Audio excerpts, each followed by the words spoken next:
Bismillahirrahmanirrahim. Alhamdulillahirabbil alamin. Allahumma shalli wa sallim ala sayyidina Muhammadin wa ala alihi wa sahbihi ajma'in. Amma ba'du.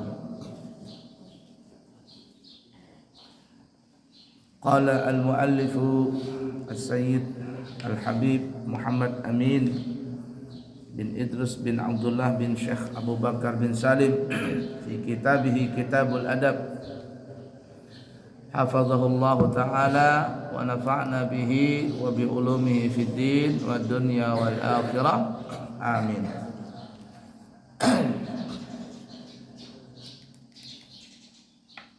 Al-Habib Abdurrahman Al-Masyhur, beliau berkata,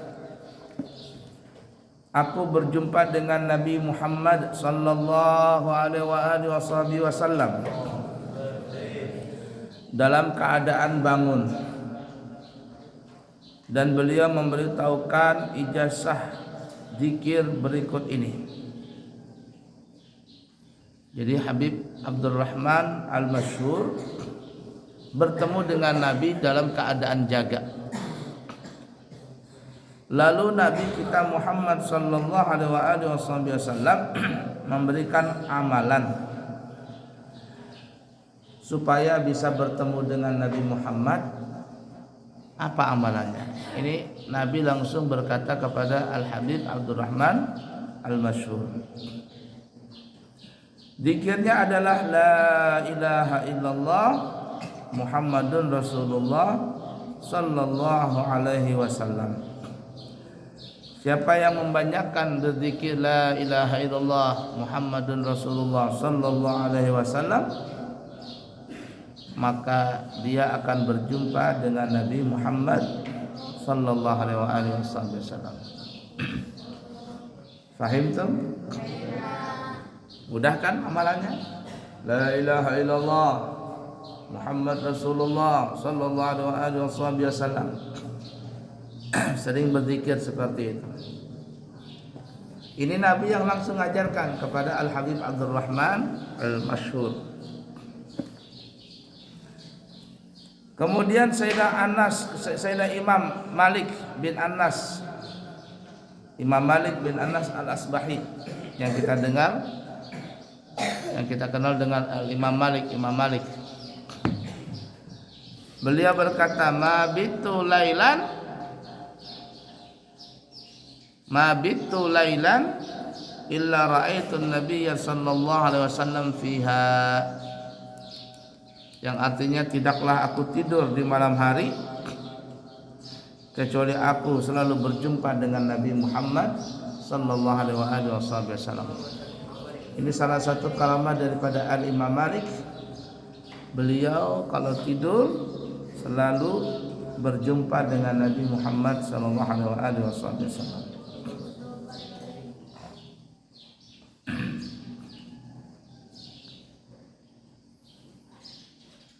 Amalan agar dapat berjumpa dengan Nabi Muhammad sallallahu alaihi wasallam. Apa amalannya? Ya. Amalannya apa? Di antara amalan-amalan yang dapat membantu seseorang agar bermimpi Nabi Muhammad sallallahu alaihi wasallam, yaitu satu, sebagaimana yang diriwayatkan oleh salafun saleh. Ini amalan pertama. Banyak amalannya, tinggal kamu pilih yang mana. Kalau yang tadi itu langsung Rasul memberikan ijazah kepada Al-Habib Abdurrahman Al-Masyhur. Amalannya tadi kan gampang tuh, la ilaha illallah Muhammadun Rasulullah sallallahu alaihi wasallam. Nah, ini juga dari salafun saleh, kalau kita ingin berjumpa dengan Nabi Muhammad sallallahu alaihi wasallam malam ini, umpama kita mau bertemu dengan Nabi, amalkan ini malam ini, yaitu salat sunnah 2 rakaat pada malam Jumat. Salat hajat kah atau apa gitu ya. Salat 2 rakaat salat sunnah, maksudnya di malam Jumat.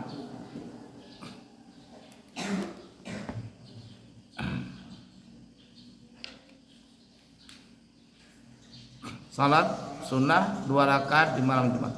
Jauhkan meja tuh, meja jauhkan. Meja jauhkan.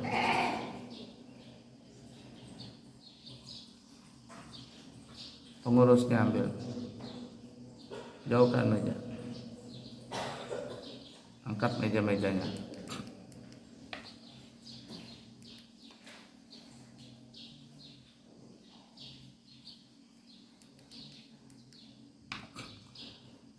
Salat sunnah 2 rakaat. Amalannya nih, ingin berjumpa dengan Nabi.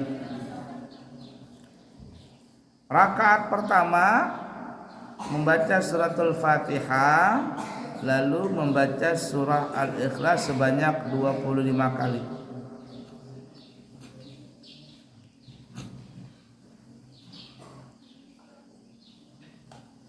Ya. Rakaat pertama, rakaat kedua ya. Setiap rakaat membaca surah Al-Ikhlas sebanyak 25 kali. Malam Jumat kamu baca setelah baca apa nanti setelah Maulidan. Salat 2 rakaat sebelum tidur. Kalau ingin berjumpa dengan Nabi. Salat sunnah 2 rakaat, yang pertama maksudnya mau salat hajat kah, salat apa terserah. Bagusnya salat hajat saja. Hajatnya kepingin bertemu dengan Nabi. Lalu setiap rakaatnya setelah membaca Fatihah, membaca surah Al-Ikhlas berapa kali? 25 kali. 25 kali. Kemudian setelah salam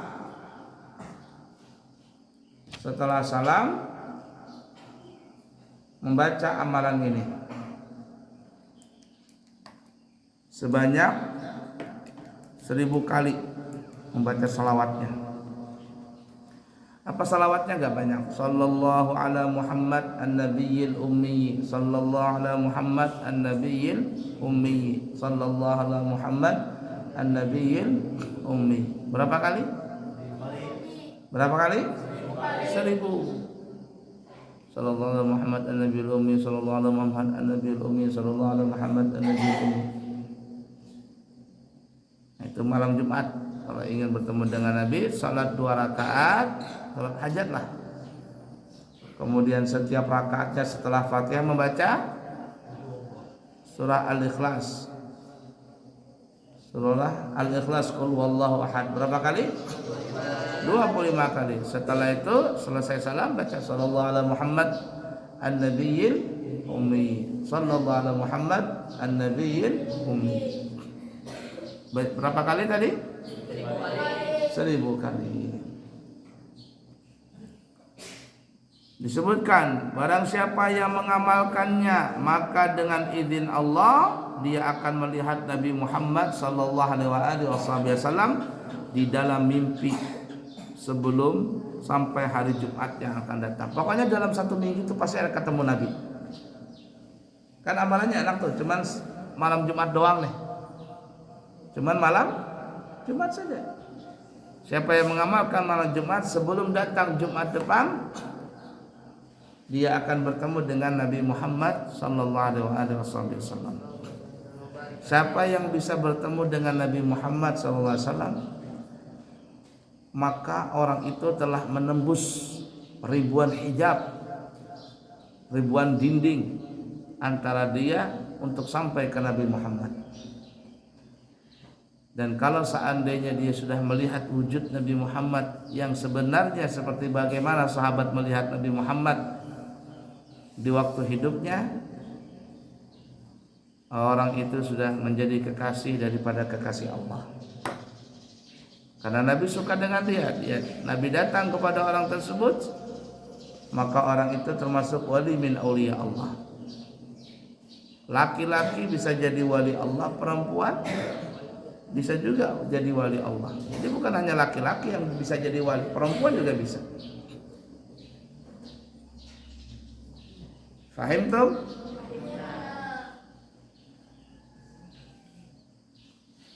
Dan barang siapa yang telah berhasil menjumpai Nabi, maka dosanya akan diampuni. Dosanya akan diampuni. Ya, sallallahu ala Muhammad an-nabiyil ummi. Ini disebutkan dalam riwayat Abdullah bin Abbas. Mudah kan ya? Nah, tinggal ngamalkan saja di malam Jumat kamu.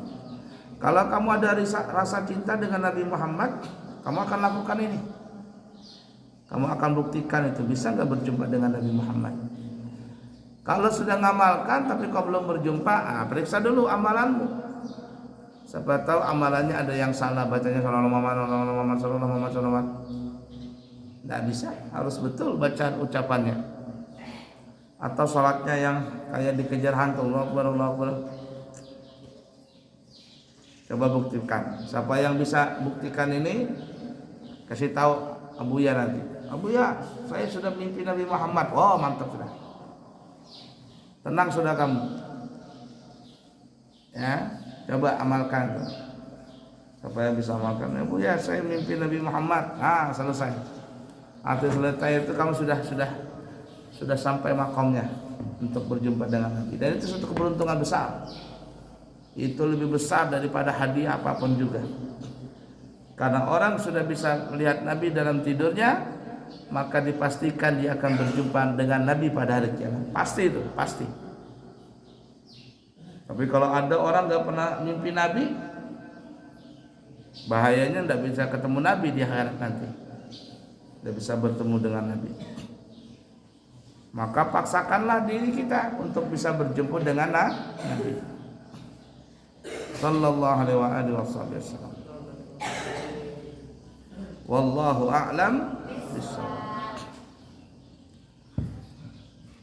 Bismillahirrahmanirrahim. Qala al-muallifu al-imam Abu Fida Ismail bin Kathir al-Qurashi ad-Dimashqi fi kitabih Syama'ilur Rasul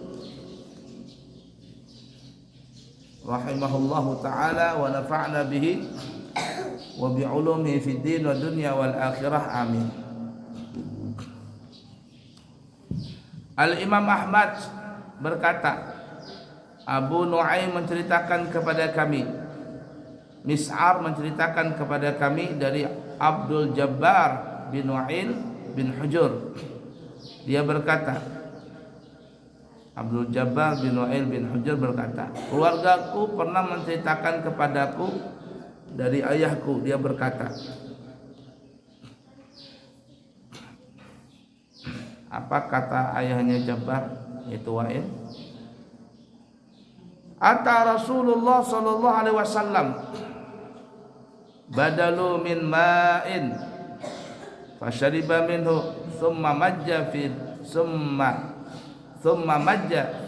dalwi thumma sabba fil bi'ri fafaha min harihil miski.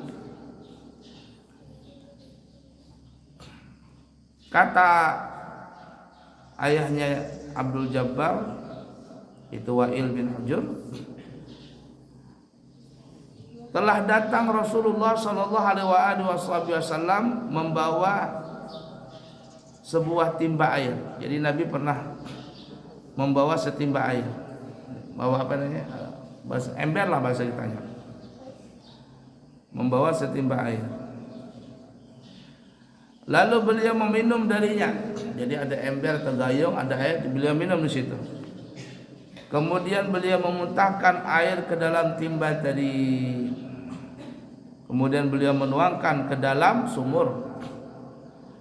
Atau beliau meminum dari timba itu dan menyemburkannya ke dalam sumur. Dari sumur itu pun menyerbak aroma harum, lebih harum daripada minyak misik. Jadi Nabi pernah itu yang bawa air di ember atau di gayung, Nabi minum. Bukan minum ya, memasukkan air tadi ke mulutnya Nabi. Lalu air ini dikeluarkan lagi, sudah sampai di mulut, masuk ke dalam mulut, dikeluarkan Nabi.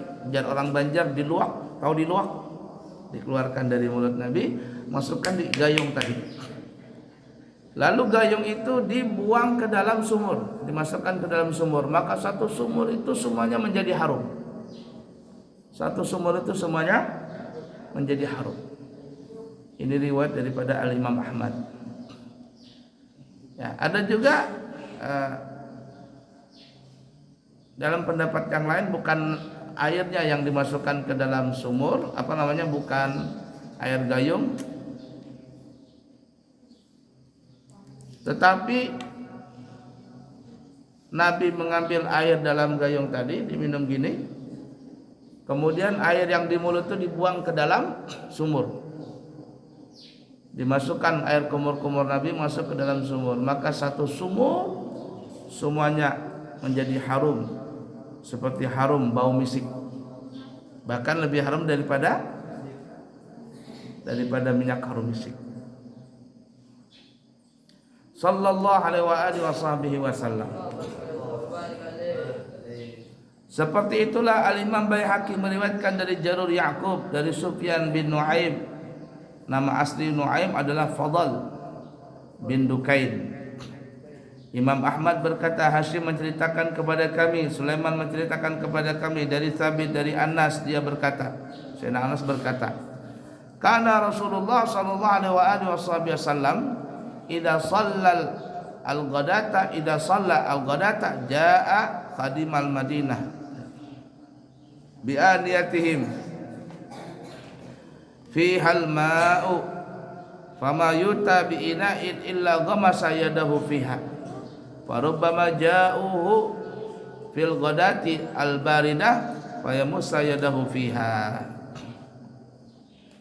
Sayyidina Anas bin Malik menceritakan bahwa Rasulullah SAW jika telah selesai salat subuh, jadi kalau Nabi selesai salat subuh, maka para pelayan Madinah, ada pembantu-pembantu beliau, datang membawa bejana-bejana mereka yang berisi air.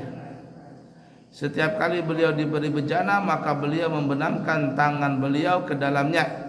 Acap kali mereka mendatangi beliau di pagi hari yang dingin, lalu beliau menyentuhkan tangan beliau ke dalam bejana tadi. Jadi para sahabat meminta berkah, membawa air langsung di hadapan Nabi, lalu Nabi memasukkan tangan beliau ke dalam air tadi untuk mengambil barakah. Hadis ini juga diriwayatkan oleh Muslim dari Abu Nadar, Hashim bin Qasim dan seterusnya.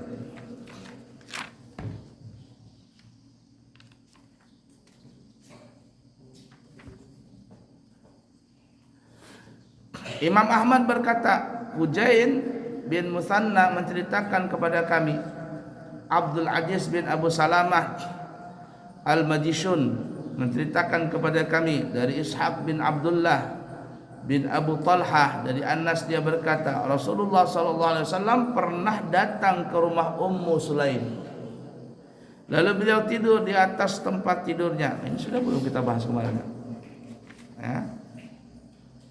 Kemudian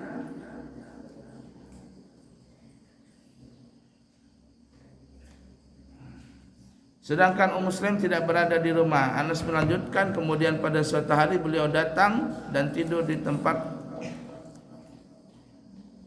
tidur di rumahnya Ummu Sulaim. Lalu Nabi berkeringat dan menempel keringatnya di tempat tidur tadi. Kemudian kata Anas bin Malik, lalu Ummu Sulaim mendatangi tempat tidurnya Nabi, melihat keringat banyak menempel di tempat tidur yang terbuat dari kulit tadi, maka Ummu Sulaim pun mengambil keringat Nabi, dikumpulkan, dimasukkan dalam satu wadah seperti botol gitu, dalam botol. Kemudian pas ketika saat Ummu Sulaim melakukan itu, Rasul terbangun dan Rasul menjawab, apa yang kau lakukan wahai Ummu Sulaim? Maka Ummu Sulaim berkata, ya Rasulullah, kami mengambil barakah dengan keramut keringatmu ini untuk kami berikan kepada anak-anak kami. Jadi keringatnya Nabi itu dikumpulin dalam botol. Kata Ummu Sulaim kepada Rasul, ya Rasul, kami mengambil barakah keringatmu ini untuk diberikan kepada anak-anak kami. Itu saking harumnya keringatnya Rasul sallallahu alaihi wasallam.